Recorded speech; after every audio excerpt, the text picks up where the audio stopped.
La province de Nam Dinh, dans le nord, est fière de ses 3 ponts, à savoir Rayong dans le district de Rayau, Chosuang dans le district de Nam Truc et Lan Ken.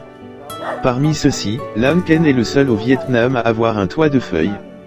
Le pont Lan Ken, mesurant 10 mètres de long, 4 mètres de large et 3 mètres de haut, possède tous ses poteaux, poutres, piliers et planchers en bois de fer, ainsi qu'un toit en feuilles de bi. À l'intérieur du pont se trouvent 2 rangées de bancs en bois sur lesquels les navetteurs peuvent se reposer.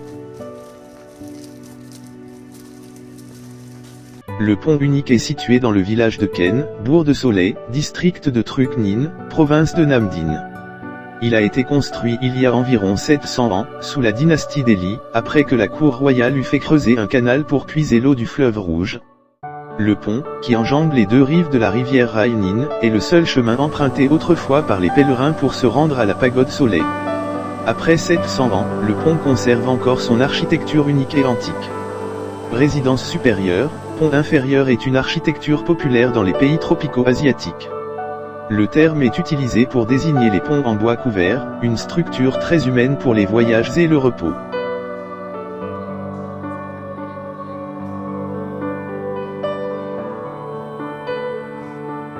L'architecture est née au Vietnam au milieu du XVe siècle lorsque les Japonais sont venus construire le Chua Sa-U, pont pagode, à Hoi An. Il n'existe aujourd'hui qu'une poignée de ponts de cette architecture au Vietnam, la plupart reconnus comme patrimoine culturel. Les piliers du pont sont monolithiques, chacun pesant des tonnes et transportés jusqu'au site par radeau le long de la rivière Rouge. Le pont a été construit par des charpentiers hautement qualifiés de la localité et des environs.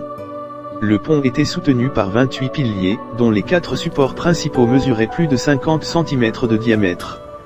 Ils ont été usés par le temps et remplacés par des neufs en bois.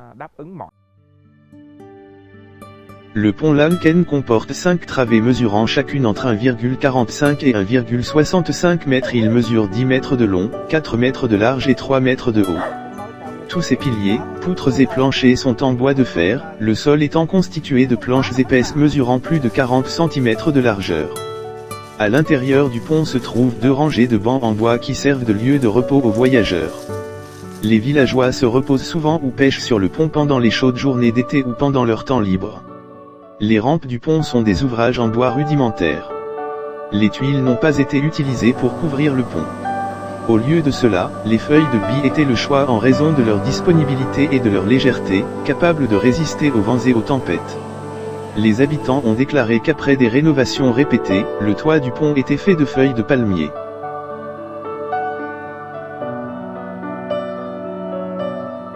Autrefois, le pont était orienté nord-sud, mais après un ajustement du système de canaux, il a été transformé en un axe est-ouest pour répondre à la demande de déplacement des habitants. Le pont couvert Lan Ken a subi d'importantes rénovations en 1883, 1904 et 2014, toutes enregistrées en chinois ancien.